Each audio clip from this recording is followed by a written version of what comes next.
Buenas tardes a todos. La verdad es que primero agradeceros a todos los que estáis aquí porque no esperábamos, yo creo que éramos conscientes de que quizá no habría tanta gente, aunque es la única mesa de metabolismo óseo mineral que hay en todo el Congreso. Y queríamos dar las gracias a la organización por haber introducido, después de no sé cuántos años sin hablar del metabolismo óseo mineral, una mesa de óseo mineral, porque es algo que los más mayores, y hablo por ellas, tienen muy interiorizado, pero nosotros los más jóvenes pues nos cuesta manejarlo porque creo que se habla poco por muy circunstancias del metabolismo óseo mineral. Hoy solo se va a hablar de hueso y probablemente es la parte más importante y la que más dificultades nos cuesta, nos trae de manejo, porque tenemos que tener en cuenta que son pacientes de diferentes sexos, son pacientes cada vez tenemos pacientes de edad más avanzada, cada vez tenemos pacientes con más problemas minerales y sobre todo óseos y la verdad es que tampoco sabemos demasiado bien qué hacer. Espero que después de estas magníficas charlas que seguro nos van a proporcionar las dos invitadas de hoy, pues algo más aclaremos o no, quién sabe. Y ya sin más, paso a presentaros a... Bueno, por cierto, es que veo que moderan, y José Luis modera conmigo, no sé por qué lo han excluido. José Luis Fernández, que ha saltado a última hora como moderador, pero ya se sabía desde hacía algunos días. José Luis, te presento. Bueno, es internista, trabaja en la unidad de metabolismo óseo mineral desde que yo... Voy a desvelar un secreto y es que en realidad yo soy químico, aunque llevo metido en el mundo del hueso mucho tiempo. Pues es químico e internista. No me desdigas ahora. Y trabaja en la unidad de metabolismo óseo mineral desde que yo conozco la unidad de metabolismo mineral. Yo creo que desde el principio de los principios y es un placer compartir moderación contigo, seguro que harás muy buenas aportaciones. Y bueno, y ahora sí que sin más, María Jesús Susa Lloret, nefróloga de la Fundación Puigverd, encargada de la unidad de metabolismo óseo mineral de la misma fundación y gran experta y que cada vez lo va a ser más. María Jesús, gracias. Bueno, pues muchas gracias, Vicens, por la... ¿Se me oye? Sí.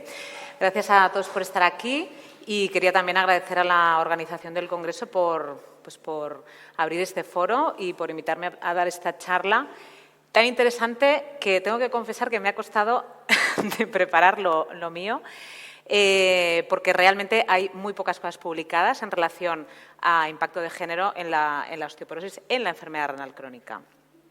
Estos son mis conflictos de interés. Bueno, un poco como introducción decir que la osteoporosis es una enfermedad frecuente. Casi 3 millones de individuos en España sufren de osteoporosis. La consecuencia más grave, obviamente, va a ser la fractura, sobre todo la fractura de cadera. Y el enfermo renal crónico se fractura mucho más que la población general. En concreto, podéis ver aquí la línea azul, que son pacientes en hemodiálisis, como la tasa de fractura de cadera es muchísimo más alta que el paciente en población general. Y no solo eso, sino que además se fractura mucho antes, ¿no? Porque sabemos que la enfermedad renal crónica al final es un paradigma de envejecimiento acelerado, ¿no? ¿Y por qué más pasa también? Pues porque la osteoporosis asociada a la enfermedad renal crónica tiene, bueno, pues no solo los factores clásicos que comparte con la población general de osteoporosis, sino que además tiene unos factores genuinos o particulares propios de la enfermedad renal que va a aportar una fragilidad extra al hueso, ¿no? Que estos serían pues, la osteodistrofia renal, el ambiente aurémico, diferentes osteotóxicos que con los que todos trabajamos en nuestra práctica clínica nefrológica habitual, que también van a tener un impacto en la salud ósea, como por ejemplo los cortis. Pero también como nefrólogos tenemos que conocer pues, cuáles son los factores de la población general que también van a tener nuestros pacientes, ¿no? Como por ejemplo tendremos que preguntarles sobre si han tenido ya una fractura previa por fragilidad, porque eso incrementa muchísimo el riesgo de hacer una segunda fractura, valorar el IMC, que es un factor muy ligado a la fragilidad ósea. Y obviamente dentro de estos factores, pues el sexo femenino es otro factor de riesgo. De hecho, de estos 3 millones de individuos que decimos, el 79,2% son mujeres y el 20,8% son hombres. Y esto también se cumple en la enfermedad renal. El porcentaje de mujeres que sufren una fractura cuando empiezan diálisis, como veis en este estudio de la derecha, 9.714 incidentes en diálisis, es mucho mayor, de hecho un 47% mayor en mujeres que en hombres. Y es que la osteoporosis, bueno, pues pensamos, ¿no?, muchas veces que es una enfermedad exclusivamente femenina y hay veces pues, que los hombres se quedan un poco con el mango de la puerta de la consulta de osteoporosis. Y, por ejemplo, pues lo podemos ver ya solo en la literatura científica, ¿no? Pues dije, por curiosidad, voy a ver cuántas búsquedas me salen cuando pongo osteoporosis posmenopáusica, casi 25.000, y en cambio osteoporosis in men eran pues 9.000, pero ya, bueno, casi me caigo de la silla cuando puse osteoporosis en la enfermedad renal crónica, me salieron solo 649 citas, con lo cual, pues ahí empecé a pensar que la lupa de la osteoporosis no se saca siempre de la misma manera. Las mujeres en población general están, bueno, pues, controladas, los hombres un poquito menos, pero ya cuando entramos en enfermedad renal crónica y más en varón, pues la lupa se transforma en una lupa pequeñita. Y esto tiene consecuencias y es que los hombres al final están más infratratados, ¿no? Bueno, esto tiene unas explicaciones, ¿no? La primera es porque los estudios son de menor tamaño muestral, pues fijaros, ¿no? Estos son estudios, ¿no? Mujeres, pues 2.000, casi 3.000 aquí, 200 hombres comparados. Cuando también definen los outcomes en los estudios para tratamiento de la osteoporosis en varones son subrogados, no son fracturas, son densidad mineral ósea, con lo cual esto hace que después tengan problemas para aprobarlos como tratamiento de la osteoporosis en ficha técnica en algunos tratamientos, ¿no? Por ejemplo, pues risedronato, zolendronato, teriparatide o denosumab sí que están en ficha técnica indicados para la osteoporosis en el varón específicamente, pero no es igual en alendronato que igualmente utilizamos o en romosozumab, por ejemplo, que aquí hay más problemas, ¿no?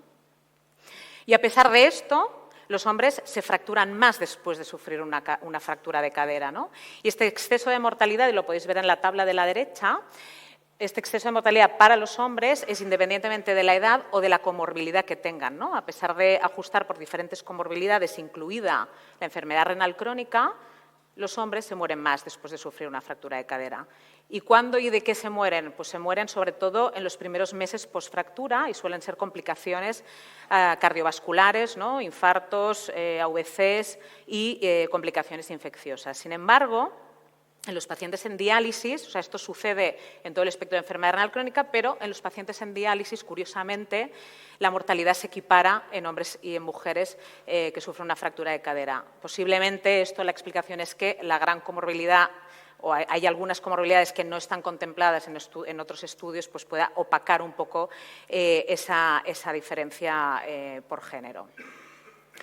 Y algo interesante también que quería destacar un poco es que la evolución de la densidad mineral ósea a lo largo de la vida en hombres y en mujeres no es exactamente la misma, ¿no? Y esto creo que es interesante conocerlo. Tanto los hombres como las mujeres hacen un crecimiento de masa ósea durante pues, la infancia, la época puberal, hasta alcanzar a los 20-30 años el pico de masa ósea máxima. Entonces, a partir de los 50 años en azul podéis ver cómo los hombres van perdiendo de forma progresiva la masa ósea, es pues la osteoporosis relacionada con la edad o el envejecimiento. Y, en cambio, en las mujeres lo que sucede es que en la menopausia tienen primero una fase inicial de pérdida rápida cuando sucede la caída estrogénica, y es que los estrógenos lo que hacen es aumentar la vida, dijéramos, del osteoblasto y limitar un poco más la vida del osteoclasto, con lo cual, cuando hay esta pérdida estrogénica, hay un aumento de la resorción más rápida, que lo que hace es que vayas a perder huesos, sobre todo donde hay más donde el hueso es metabólicamente más activo, ¿no? Que este es el hueso trabecular. Sabéis que hay dos tipos de huesos, está el hueso cortical, que es el de los huesos largos, ¿no? Que es un hueso más estructural, y luego está el hueso trabecular, que es un hueso más endocrino, más vascularizado, que se encuentra sobre todo pues, en columna y en radio ultradistal. Con lo cual, lo esperable es que las mujeres a esta edad sufran fracturas, por ejemplo, vertebrales o fracturas de coles. En cambio, después van a tener una segunda fase, que la pérdida ya será más lenta y donde habrá una pérdida también cortical, como en los hombres, y entonces ya, bueno, pues cuando ya son más ancianos, tanto hombres como mujeres, lo que vamos a ver más son fracturas de fémur. Con lo cual, el tipo y la edad de las fracturas difieren entre sexos. En azul podemos ver aquí las fracturas vertebrales, a la izquierda las mujeres, a la derecha los hombres. Vemos que hay más fracturas en las mujeres, se presentan casi una década antes en las mujeres, sobre todo en edad, como decíamos, perimenopáusica. Y los hombres, pues también, y las fracturas de cadera en verde, pues también se presentan un poco más tarde en los hombres. En la enfermedad renal crónica, pues todo sucede, como decíamos antes. Y a partir de este artículo tan interesante sobre peculiaridades o impacto del género un poco en la epidemiología de la enfermedad renal crónica, y lo que voy a decir es totalmente basado en la opinión un poco, porque ya os digo que hay muy poca cosa en la literatura científica actual sobre diferencias de fenotipos y entre sexos, pero me ha hecho un poco pensar sobre qué diferencias podrían haber en cuanto a la salud ósea en hombres y en mujeres, ¿no? Entonces, hay que decir que la enfermedad renal crónica es más prevalente en mujeres, eso lo sabemos, pero que los hombres progresan más rápido, con lo cual va a haber más pacientes varones en diálisis y por unas razones, además, no solo biológicas, sino también culturales o de acceso a la diálisis, y al trasplante van a haber más pacientes varones trasplantados, ¿no? Entonces, esto va a tener unas consecuencias en el hueso de nuestro enfermo renal, ¿no? Por ejemplo, los varones, al haber más proporción de varones trasplantados, van a tener una osteoporosis, o es más frecuente ver una osteoporosis asociada a corticoides, ¿no?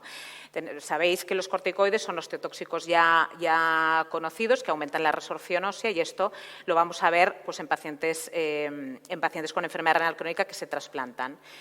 Los pacientes varones, al dializarse con más frecuencia, pues van a tener más alteraciones del CK-MBD y además van a estar expuestos más frecuentemente a toxinas urémicas, con lo cual esto también va a afectar sobre el hueso y les va a propiciar pues, un mayor riesgo de fractura. Además, en general, se describe que el estilo de vida en los hombres es peor, hay una mayor comorbilidad y hay que destacar también que en la enfermedad renal crónica el hipogonadismo, las tasas de hipogonadismo son mayores respecto a los hombres que no están con enfermedad renal.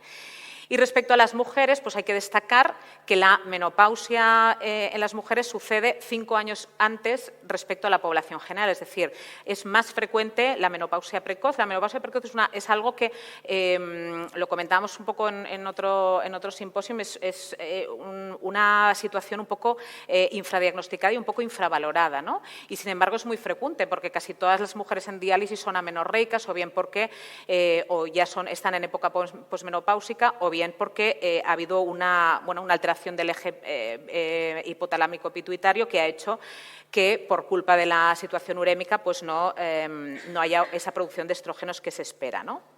Es más, esa producción estrogénica no solo va a hacer que haya un mayor recambio y más resorción ósea, sino que además parece, y lo pongo un poco en interrogantes porque no hay mucha evidencia al respecto, pero parece que los estrógenos podrían regular también la secreción de PTH a nivel glandular, y cuando hay este déficit estrogénico aumenta el umbral de calcio al cual la PTH se inhibe, y parece que podrían tener más hipertiroidismo las mujeres con enfermedad renal crónica. Además, es bien conocido pues, que el IMC es menor, dijéramos el estímulo mecánico del peso corporal sobre el esqueleto es importante para la producción de hueso. Las mujeres, en general, la causa de enfermedad renal crónica también puede impactar en el riesgo de fractura del paciente con enfermedad renal, y lo que se ha visto es que las enfermedades sistémicas, como por ejemplo las vasculitis, tienen más riesgo, ¿no?, de sufrir una fractura, ¿no?, por el impacto de la inflamación y de los tratamientos. Y luego las mujeres pues, son más frágiles que los hombres, o por lo menos las mujeres con enfermedad renal crónica candidatas a trasplante renal, como analizó la doctora Pérez Sáez y su equipo en este interesante estudio, donde se analizaba no solo el porcentaje de fragilidad en 455 pacientes candidatos a trasplante, sino además un poco el fenotipo, ¿no? Y lo que se vio es que El 47,2% de las mujeres de esta cohorte eran frágiles, en cambio, de los hombres solo el 22%. Y además, el fenotipo un poco de fragilidad era algo diferente, ¿no? Las mujeres pues, era algo como más funcional y los hombres era un fenotipo más de comorbilidad. Y esta fragilidad pues, se va a traducir en las caídas, ¿no? Porque al final, el hecho de que un paciente se fractura no solo va a ser porque tenga una densidad mineral ósea patológica, ¿no? Sino también se vendrá determinado pues, la caída que tenga, la fragilidad. Las fracturas no siempre se producen, además, con una osteoporosis densitométrica porque la resistencia ósea no viene determinada solo por la cantidad de hueso, sino también por la calidad, ¿no? De hecho, fijaros, ¿no?, como aquí las fracturas de caderas, tanto en hombres como en mujeres, no se producen siempre con una osteoporosis densitométrica, pero incluso en los hombres es todavía más alto esta situación, porque al final los hombres tienen más masa ósea, ¿no? Con lo cual, aunque estén osteopénicos, van a tener pues igual relativamente una peor o una menor cantidad ósea respecto a las mujeres. Y con este concepto de que no todo es cantidad, la calidad también importa, diseñamos este estudio, que es un estudio de pacientes trasplantados que ingresaban para un trasplante renal en la Fundación Puigverd. Y lo que hicimos es estudiar un poco el fenotipo óseo global, ¿no? Estudiamos la densitometría, la densidad mineral ósea a través de la densitometría, estudiamos también la microarquitectura trabecular a través del TBS, que como sabéis es un complemento que se utiliza para ver un poco, bueno, lo que hace al final el densitómetro es coger una imagen de la vértebra, la pasa por un software que analiza la escala de grises para decirnos si esa microarquitectura trabecular está bien conectada, está densa o no, ¿no? Es un índice. Y luego lo que hicimos también es una técnica, les hicimos una microindentación, que aunque suene así muy agresivo, os prometo, bueno, aquí tendría que venir algún paciente testigo, pero que no es muy doloroso. Y lo que hacemos es dar unos golpecitos en la superficie del hueso para valorar la resistencia del hueso, que lo medimos a través de un índice que es el BMSI, que es el Bone Material Strength Index, el índice de resistencia. Cuanto más penetre esta aguja en la superficie del hueso, pues menos resistente el hueso es a sufrir una fractura. Y es un poco para mostrar los resultados, y ya voy acabando, porque aprovechamos para analizar las diferencias de fenotipo óseo que habían entre los hombres y las mujeres. Como podemos ver, pues como ya avanzaba, el 30% eran mujeres relativamente jóvenes, pacientes que se iban a trasplantar, tenían un CK-MBD relativamente bien controlado, y las conclusiones a las que llegamos es que efectivamente, como cabía esperar, a esta edad las mujeres presentan una menor densidad mineral ósea en columna lumbar y radio ultradistal, hay un mayor deterioro de la microarquitectura trabecular en mujeres y la resistencia ósea medida a través del BMSI pues también fue menor en mujeres. Y esto es simplemente un poco para ilustrar que el comportamiento del hueso probablemente tampoco es el mismo cuando hacemos un tratamiento antirresortivo en los hombres y en las mujeres. Y nosotros lo analizamos también, analizamos las diferencias de resistencia ósea medida a través de estas técnicas que os comentaba en los hombres y en las mujeres después de instaurar un tratamiento antirresortivo con alendrónico justo en el postrasplante inmediato. Entonces, lo que vimos fue que en los hombres esta resistencia ósea aumentaba a los 6 y a los 12 meses después de instaurar el tratamiento. Sin embargo, en las mujeres no observamos ningún cambio significativo, es más, disminuía la resistencia ósea. Bueno, esto se puede comentar porque hay varias teorías al respecto, pero es un poco para ilustrar que el comportamiento es diferente. Así que, para concluir, decir bueno, pues que hay una menor incidencia en los hombres de osteoporosis, pero, sin embargo, estos pacientes, ojo, porque están infradiagnosticados, infratratados y tienen una mayor mortalidad en general posfractura, que la pérdida de densidad mineral ósea en los hombres es más lenta, que prevalece pues, la osteoporosis secundaria porque son pacientes que están tratados con corticoides por su situación de trasplante o tienen una osteoporosis asociada a enfermedad renal crónica, además de la tasa de hipogonadismo asociada también a la enfermedad renal, y que el hombre se fractura con mejor densidad mineral ósea y que igual nuevas técnicas como la microindentación por impacto para valorar la resistencia ósea de forma global pueden ser interesantes en los varones. Y de las mujeres decir que tienen una mayor incidencia de fractura, ojo, en la época posmenopáusica y intentar detectar pues, las menopausias precoces para estar un poco más al caso de esa pérdida de hueso trabecular. que las enfermedades sistémicas también van a tener un impacto en el hueso, que las mujeres parece que son más frágiles, menor IMC, más caídas, y que parece que el fenotipo óseo, por lo menos en las pacientes candidatas a trasplante renal, está más afectado en la enfermedad renal crónica. Muchas gracias por vuestra atención.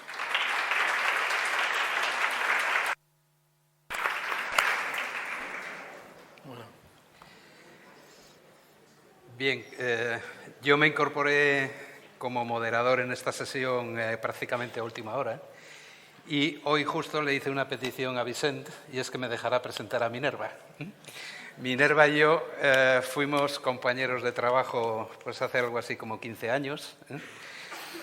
Durante ese tiempo pues compartimos muchas cosas y ya desde el principio me dejó claro una cosa, y es que es una excelente profesional, pero sobre todo es mejor persona. A lo largo de mi vida laboral pues he tenido la oportunidad de convivir o conocer a decenas de personas que trabajaron en nuestro grupo o pasaron por allí, y tengo que decir que Minerva forma parte del grupo exclusivo a las que les admiro, respeto y a los que tengo un cariño muy especial. Nada más, muchas gracias, Minerva, adelante. Hola, buenas tardes. Jesús, con esta presentación ya, vamos, me he quedado sin palabras. Me quiere mucho, no es objetivo, entonces, bueno, yo también le quiero mucho a él, son muchos años. Lo primero que quiero es agradecer el que hayamos podido estar aquí, estar en esta sesión y además con estos compañeros maravillosos. Y muchas gracias también a los asistentes que después de comer estáis aquí un viernes, ¿no? Voy a hablar de las peculiaridades en el diagnóstico y tratamiento de la fractura por fragilidad en el paciente con enfermedad renal crónica avanzada. Esta es mi declaración de conflicto de intereses y voy a comentar lo que obviamente estamos en un foro nefrológico, todos sabéis.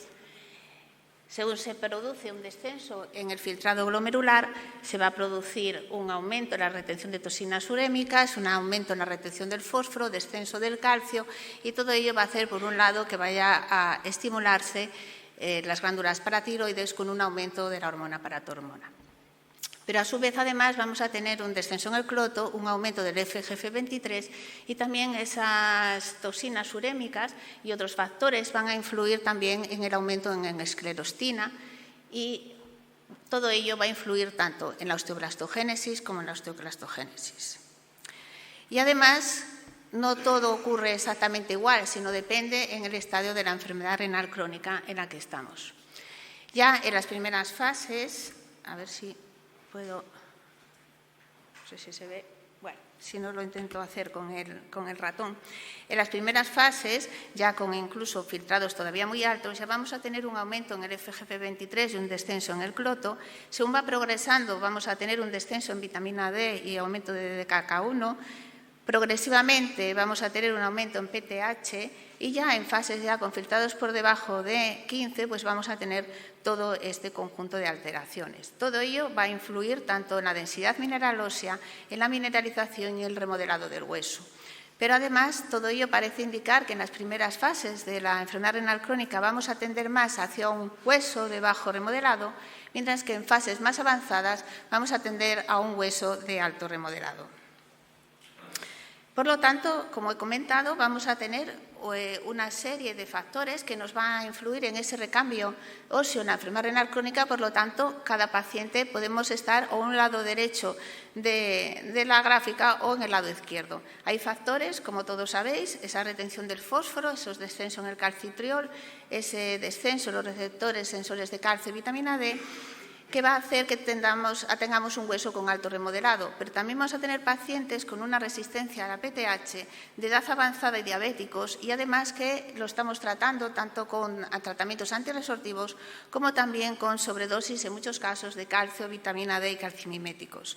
Y esto va a ser muy importante, como luego veremos, tanto para el diagnóstico y para el tratamiento del paciente.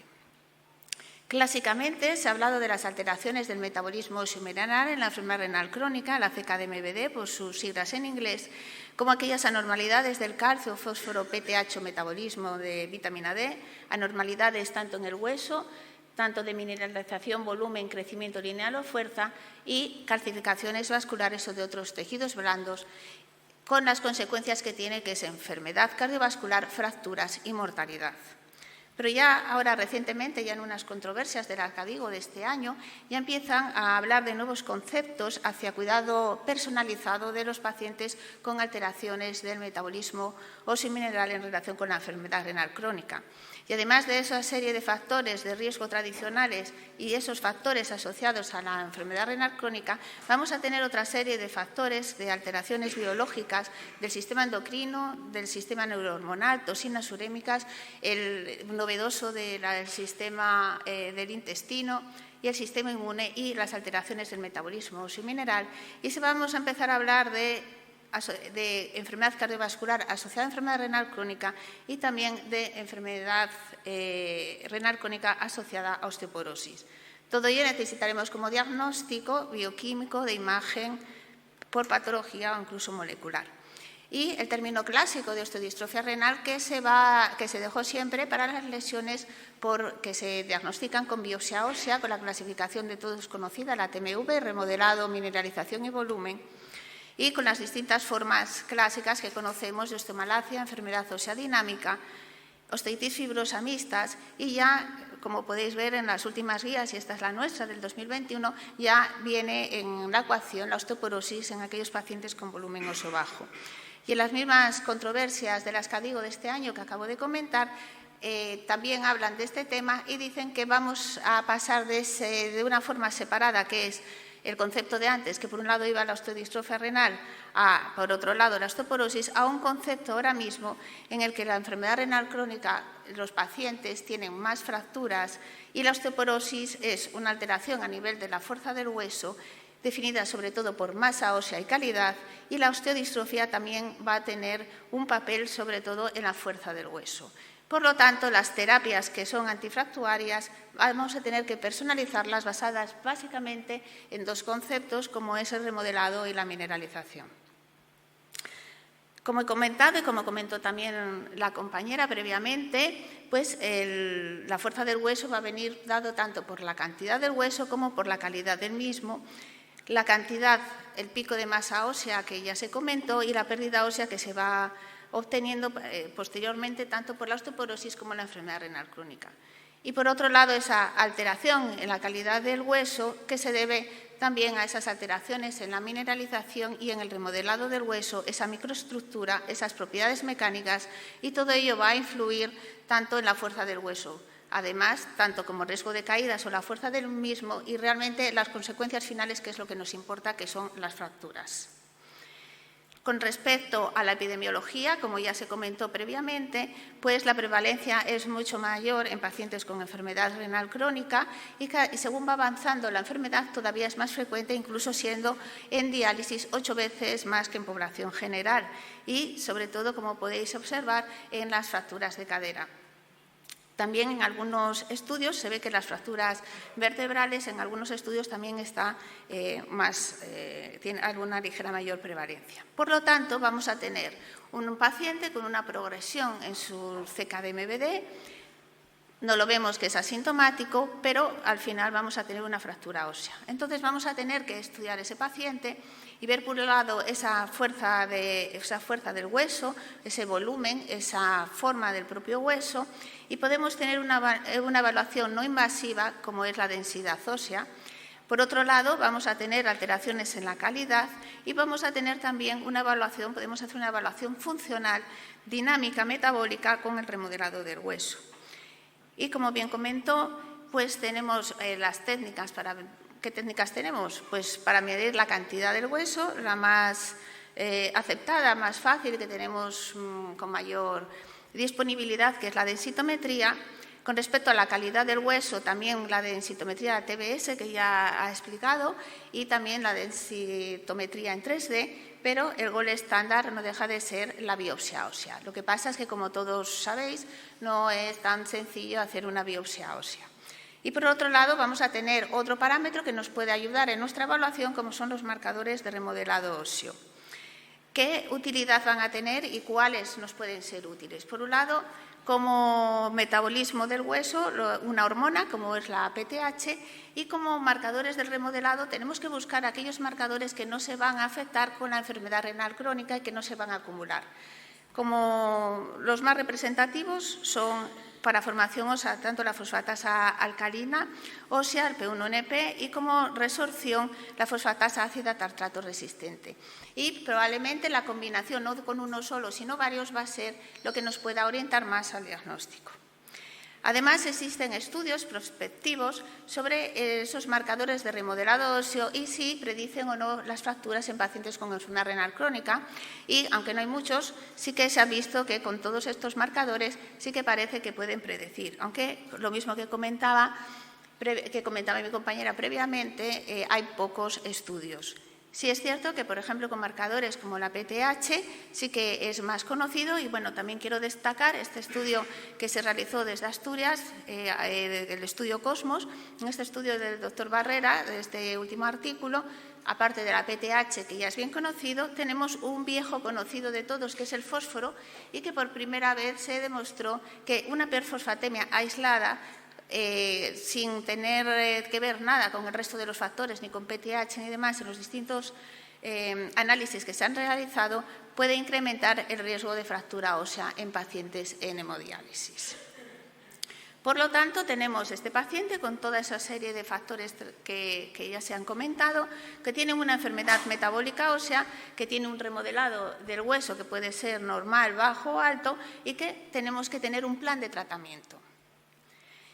Sobre todo en pacientes con estadios hasta 3, básicamente se va a manejar como un paciente de población general, siempre teniendo en cuenta pues, las alteraciones del metabolismo óseo que pueda haber.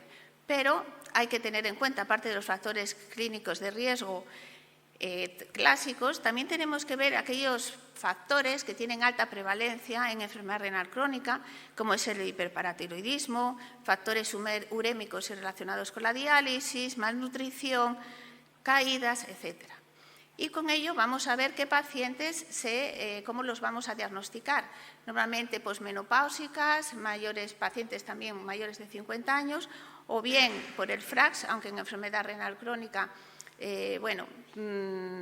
no está tan testado, pero sí que si tiene una posibilidad de fractura alta hay que ver sobre intervención, sobre todo basada en densitometría, con test que es el pico de masa ósea, de igual o menor de 2,5, que es rango de osteoporosis, o por técnicas de imagen donde vamos a ver que ya tiene una fractura por fragilidad, columna, cadera, húmero proximal o pelvis.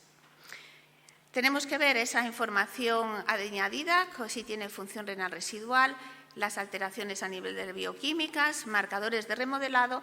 Si tuviéramos una histomorfometría ósea, pues estaría genial, y qué ingesta de calcio tiene. Y lo primero, sobre todo, es el control de las alteraciones del metabolismo óseo mineral.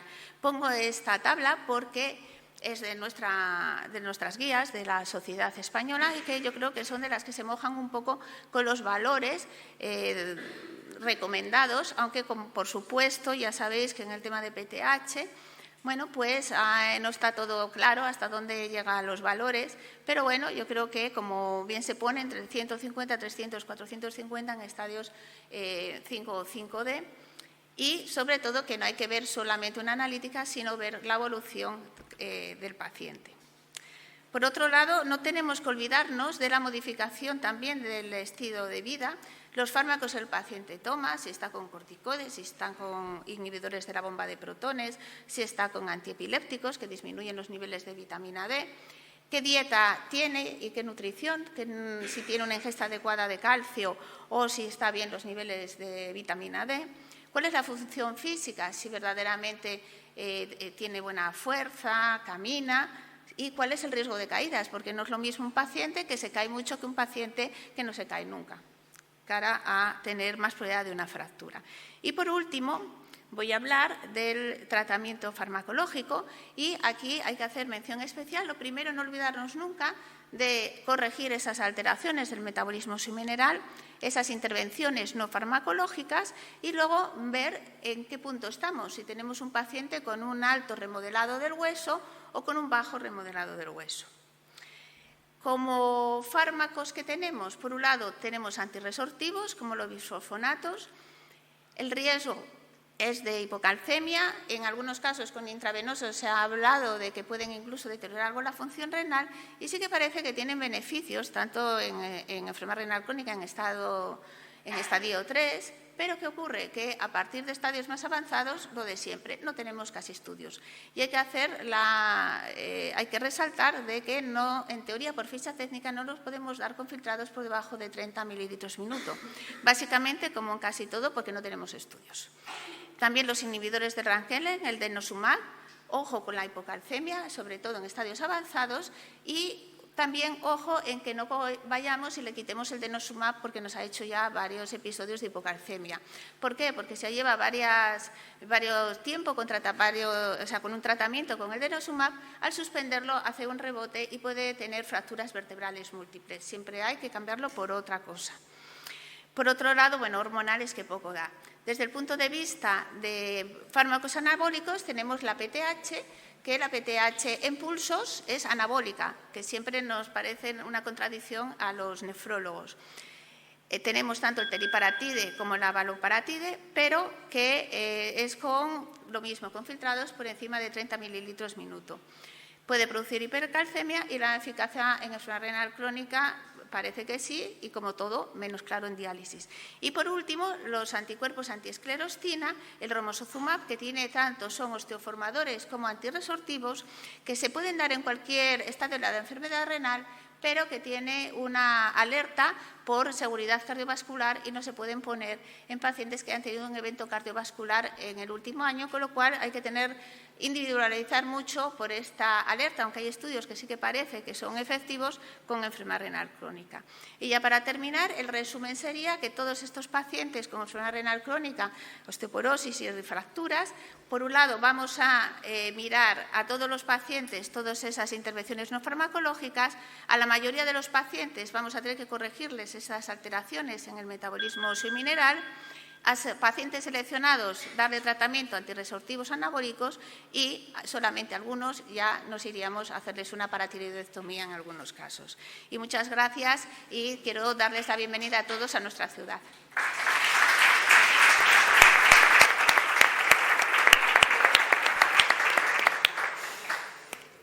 Bueno, muchas gracias, Minerva.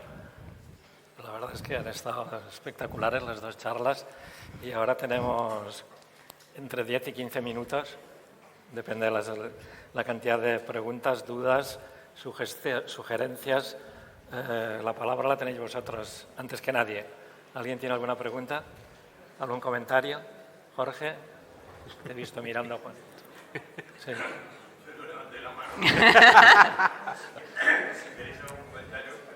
Sí.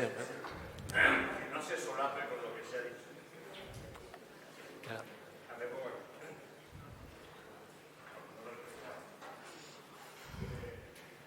Siempre hemos tenido el concepto de asociar, y vamos, no erróneamente, correctamente, la densidad mineral ósea con la fractura.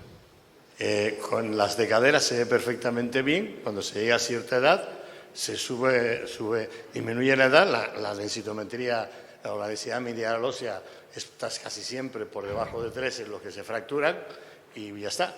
Pero en la fractura vertebral, que es la más prevalente, la mayor cantidad de fracturas que hay, tanto en población general como en población con enfermedad renal crónica, ocurren con osteopenia. Pero con osteopenia, ¿por qué? Osteopenia en la zona ya va cercana a osteoporosis. ¿Por qué? Porque las personas tienen más actividad, se caen más, son más ágiles.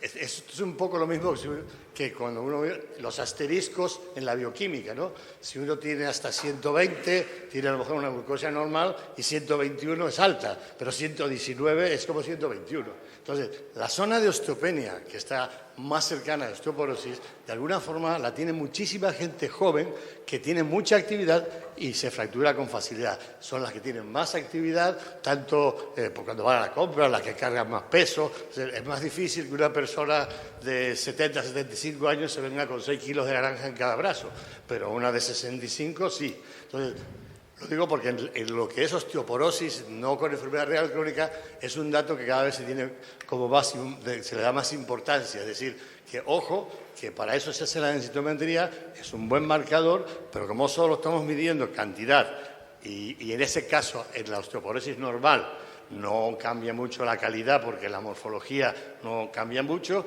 pues en la enfermedad renal crónica no tenemos datos, pero es muy fácil suponer que está pasando lo mismo y, como decía muy bien Minerva y tú, antes, es decir, porque se fracturan antes, ¿no? Es decir, que no solo siempre hay que esperar a que tenga el menos 2,5, sino empezar, no siempre con tratamiento médico, pero sí con mucho higiénico dietético y a veces con tratamiento médico cuando estás muy cerca de eso. Los marcadores que dijo Minerva ahora, los bioquímicos, te ayudan muchísimo a decir, bueno, tengo esto y sumas lo otro, ¿no? ¿Quieres comentar algo? Sí. No, que gracias por la tercera charla. Normalmente no se dice esto. Me gusta que hicieras comentarios no quiero estimular el uso de medicamentos. Quiero poner las cosas en su contexto real. Es decir, al fin y al cabo, lo de la densitometría con 2 menos, el rango que está, se utilizó no para tratamiento, se utilizó para hacer diagnósticos en las mujeres. Luego lo vimos pasando a poco al varón y luego lo hemos usado como base para la terapéutica. Pero dentro hay un conocimiento importante de lo que es el hueso por dentro, Yo quiero metabólicamente. Ya que estás, antes de una pregunta que vale para los tres, la densitometría en la población general siempre consideramos el valor más bajo, sea donde sea. Es decir, ya sea en hueso trabecular, en hueso cortical, es decir, el más bajo es el que nos vale para seguir indicaciones de tratamiento o de manejo. Es lo mismo un paciente con enfermedad renal que tiene hiperparatiroidismo, es decir, si yo tengo un hiperparatiroidismo severo, ¿tendré más afectado el cuello femoral o el radio o no? ¿Conteste? No sé si quiere contestar. No. No, yo antes de contestar la pregunta sí que quería, gracias por su comentario. Me parece muy interesante y además de mucha relevancia en la enfermedad renal crónica, sobre todo en los pacientes trasplantados renales, ¿no? Donde les vamos a dar los corticoides y las fracturas vertebrales las vamos a ver como una verdadera desgracia, ¿no? Como cuando te fracturas la cadera, pues el dolor que, ¿no? Cuando ves entrar a una paciente trasplantada que ha hecho la fractura vertebral, dices...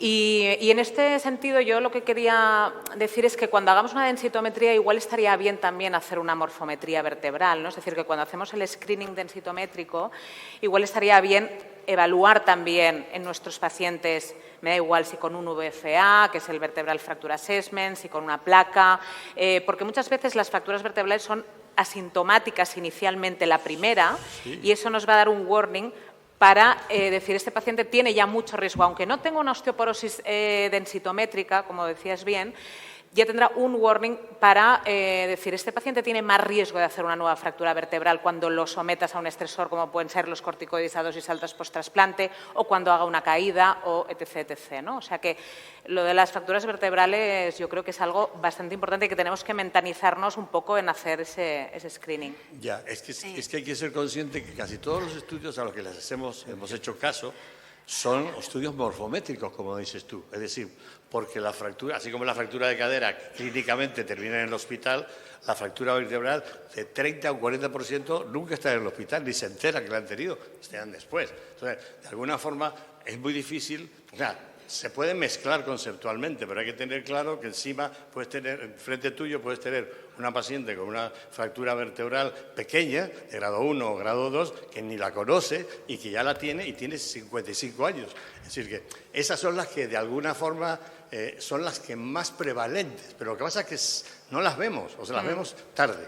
Sí, yo también quiero comentar que además el tener una fractura ya es un riesgo independiente para refracturarse con una alta probabilidad. Entonces, en cuanto si vemos una fractura, vamos a tener que actuar sobre ello porque el riesgo es muchísimo más alto de una segunda.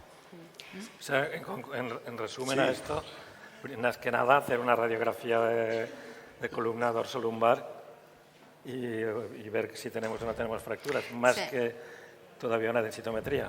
Yo creo que la Como densitometría, primer paso, ¿no? dependiendo, vamos a ver, el acceso a la densitometría, no todo el mundo tiene un acceso que a veces tardas un año en tener una prueba.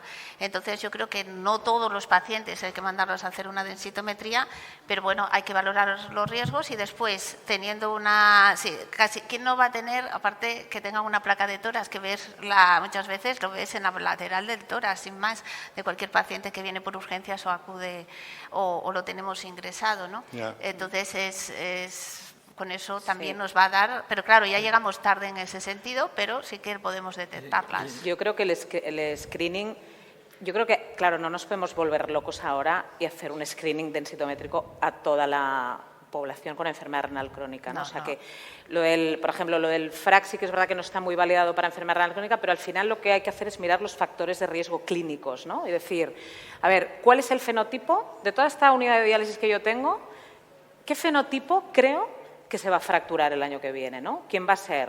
La mujer delgada, o sea, IMC bajo, fumadora, posmenopáusica, o sea, y los trasplantados que reinician diálisis. Es decir, esos pacientes seguro que tienen que tener una densitometría hecha y un análisis de la columna, me da igual, eso sí, placa, una radiografía dorsolumbar. Es decir, en las unidades de diálisis yo creo que hay que empezar a concienciar a los nefrólogos que al menos en esos pacientes sí que debería. Has mencionado la palabra FRAX, que no se ha nombrado para nada.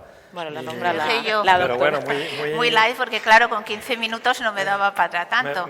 no deja de ser una manera Sí. de valorar los factores de riesgo. El FRAX, para los que no lo conocen, es como una aplicación, ¿no? Donde tú vas metiendo el paciente qué años tiene, si tienes densitometría lo metes, en los factores de riesgo, pues si toma corticoides, etcétera, y te va a dar un riesgo a los 10 años de fractura mayor.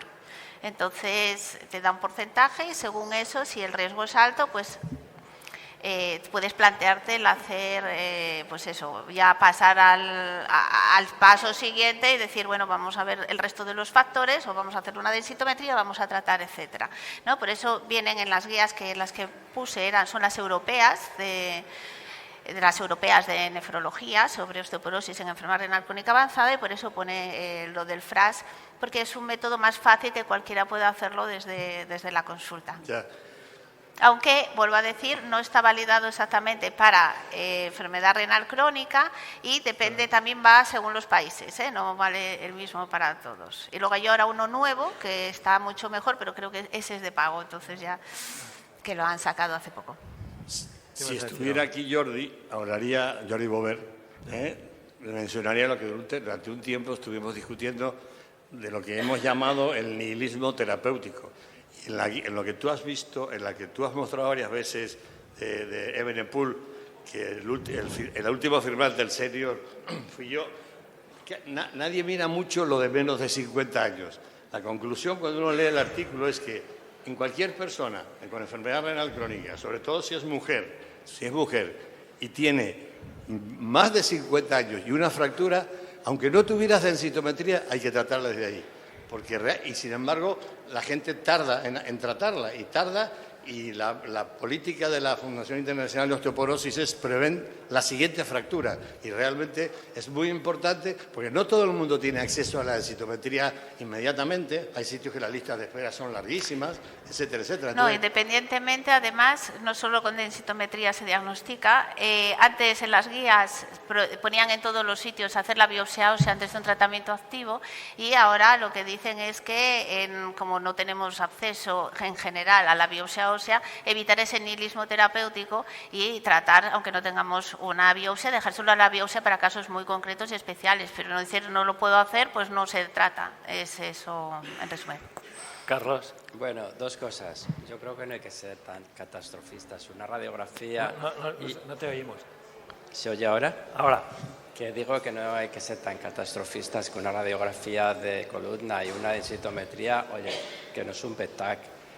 Bueno, pero dicho esto, la pregunta que venía a hacer, pensé, no sé para quién es un caso clínico, ¿no? Pues una señora de 66 años que está en ERCA, pues con un filtrado pues de 15 o que está en hemodiálisis y que tiene un FRAS elevado y con riesgo de fractura elevada.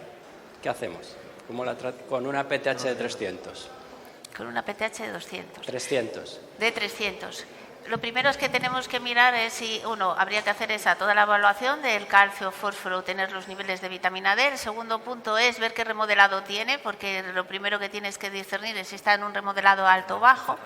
Si está en un remodelado alto, no solamente, también quiero decir que estamos en foro nefrológico, que nosotros solo pedimos PTH, algunos mira la fosfatasa alcalina total con suerte, que puede ser válida siempre que no tengamos alteraciones hepáticas, pero yo creo que también tenemos otros marcadores que podemos medir, los que he puesto se pueden pedir, no sé si en todos los hospitales, en el mío se puede pedir, y con eso tendríamos, yo sí que lo haría antes de ponerle un tratamiento, en este caso sería antirresortivo, sí que le haría una densitometría y unas placas para ver si verdaderamente tiene una fractura vertebral o no, y qué densitometría tiene. Si tiene una porque el FRAS está bien, pero bueno, para masa ósea sobre todo es densitometría, aunque volvemos a la misma historia de que no solo nos vale, sino hay que mirar el resto de los factores.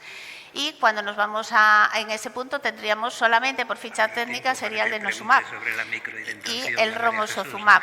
El romosozumab, a mí particularmente, aunque hay estudios en diálisis, sobre todo en japoneses, que parece que no aumenta el riesgo, pero sí que tenemos esa coletilla ahí que a mí un poco me da miedo, pues iría al denosumab. ¿Qué ocurre con el denosumab? Que cuidado, porque estamos viendo hipocalcemias muy severas y muchas veces ahora, además está muy de moda la enfermedad renal crónica y la osteoporosis en todos los foros reumatológicos, etcétera. Entonces ellos pautan el denosumab y no los vuelven a ver hasta dentro de 6 meses. Y luego a nosotros no nos dicen nada. Entonces esos pacientes hay que vigilarlos muy de cerca porque pueden hacer hipocalcemias verdaderamente graves. Hemos tenido recientemente nosotros en nuestro servicio más estos pacientes de diálisis peritoneal con un tetania. ¿Que cómo se soluciona eso? Avisándonos. En este caso, la última, se lo habíamos dicho, la buena señora tuvo a bien no decirnos nada, bueno, pasó lo que pasó. Y ojo con lo de las refracturas. Entonces, que no sea algo que dice, porque hizo una hipocalcemia no se lo voy a volver a poner. No, hay que ponérselo, pero con tratamiento. Y luego ¿no? O sea, con calcio, con vitamina D. Para acabar ya, que creo que estamos ya un poco fuera de tiempo, a mí sí que me gustaría decir que los tratamientos en la enfermedad renal crónica, a pesar de que hay muchos que estamos actuando fuera de ficha técnica, es decir, no a todos los pacientes tenemos que tratarlos igual, con el mismo fármaco antifractura.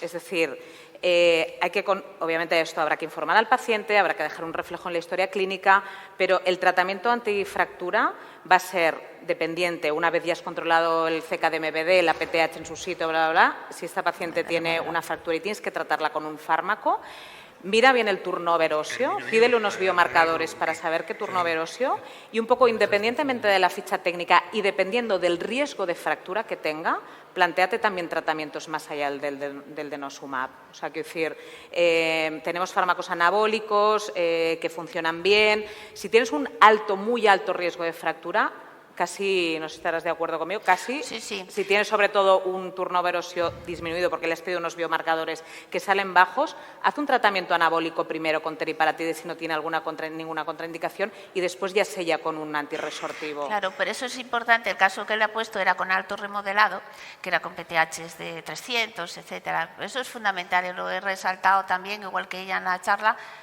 mirar bien en qué parte estamos de la ecuación.